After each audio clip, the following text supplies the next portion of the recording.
খুব সকাল সকাল ঘুম থেকে উঠে পড়েছি, যেহেতু আজকে একাদশীর পরের দিন পারণ আছে, এর জন্য তাড়াতাড়ি ঘুম থেকে উঠে পড়লাম। আমাকে এখন রান্না করতে হবে, ওইদিকে সবার বের হওয়ার সময় হয়ে যাবে।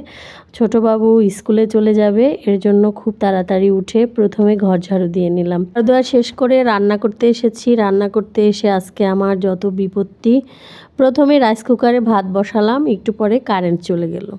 তারপরে রাইস কুকারের থেকে বাটি বের করে চুলাতে দিয়ে বাকি ভাতটা হয়ে গেলে নামিয়ে নিলাম। তারপরে গ্যাস ফুরিয়ে গেল। তারপরে আর কি বসে রইলাম। তারপরে কারেন্ট আসলো, তখন আবার কারেন্টের চুলায় এই সব রান্নাগুলো কমপ্লিট করেছি। একটু দেরিই হয়ে গেছে রান্নাগুলো করতে করতে। আজকে আমার অন্যান্য দিন আরও অনেক তাড়াতাড়ি হয়ে যায়। তো আজকে রান্না করেছিলাম হলো ডালের বড়া, ডাল আর হচ্ছে মিক্সড সবজি আর সয়াবিন আলু। আর কিছু রান্না করতে পারিনি। তো এই ছিল।